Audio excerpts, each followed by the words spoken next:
17 साली ते फडणवीस आले आणि म्हणाले मी नाशिक मी दत्तक घेतो आणि दत्तक घेतो म्हटल्यानंतर हा बाप परत फिरकलाच नाही। माझी खिल्ली उडवली गेली। म्हणाले नाशिक दत्तक घेतलं होतं, त्याचं काय झालं? मी तर वर्षातनं 4दा नाशिकला येतो, पण तुम्ही किती वेळा नाशिकला आले?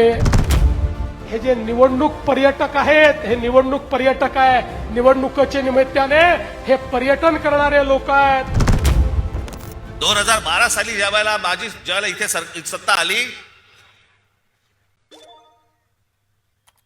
17 साली ते फडणवीस आले आणि म्हणाले मी नाशिक मी दत्तक घेतो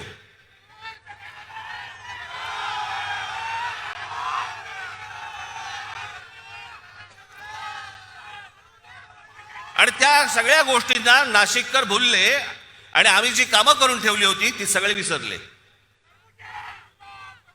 आणि दत्तक घेतो म्हटल्यानंतर हा बाप परत फिरकलाच नाही।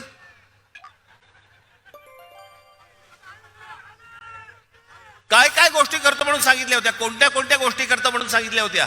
मी प्रभू श्रीरामचंद्रांना वंदन करतोय, पण काल परवा 2 भाऊ येऊन गेले, नाशिकमध्ये आले, पण रामाची आठवणच झाली नाही।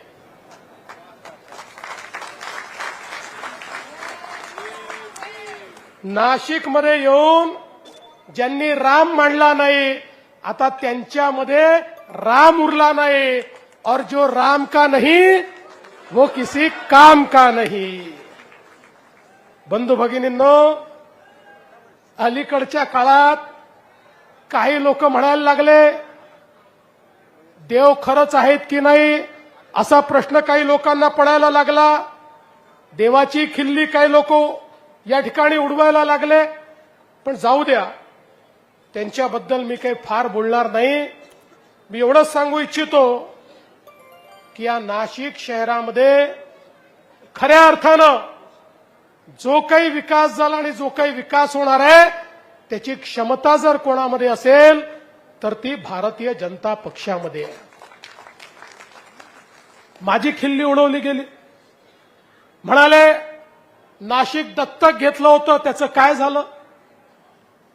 खऱ्या अर्थानं हो, या नाशिकमध्ये मी सांगितलं होतं मी नाशिक दत्तक घेतोय। मी त्यानंतर ही तक्रार नाही केली की मी नाशिक दत्तक घेतलं। 2017 साली आणि 2019 साली विरोधी पक्षाचा नेता झालो, 2च वर्ष मला मिळाले, पण याची तक्रार मी केली नाही, कारण तक्रार करणारे लोक आम्ही नाही आहोत। विरोधी पक्ष नेता म्हणून देखील जेव्हा कोविडचा काळ होता, त्या कोविडच्या काळामध्ये जेव्हा सगळे हे उबाठाचे, मनसेचे, काँग्रेसचे, राष्ट्रवादीचे नेते घरी बसले होते, त्यावेळी या नाशिकमध्ये हा देवाभाऊ आला होता आणि या ठिकाणच्या प्रत्येक कोविड केअर सेंटरमध्ये आणि आयसीयू पर्यंत जाणारा हा देवाभाऊ होता। पण मला तुम्हाला विचारायचं आहे, तुम्ही किती वेळा नाशिकला आले? मी तर वर्षातनं 4दा नाशिकला येतो, पण तुम्ही किती वेळा नाशिकला आले? निवडणुका आल्या की नाशिकला यायचं आणि निवडणुका संपल्या की नाशिकला विसरायचं।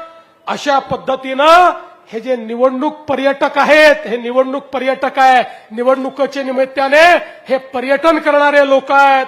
आणि म्हणून काळजी करू नका, या ठिकाणी खऱ्या अर्थानं आजही मी तुम्हाला सांगतो, नाशिकशी माझं नातं तेच आहे, कालही होतं, आजही आहे आणि उद्याही राहील। या नाशिकची जबाबदारी आम्ही घेतली आहे। नाशिककरांनी तुम्हालाही सत्ता दिली होती, त्यावेळी तुम्ही काहीच केलं नाही।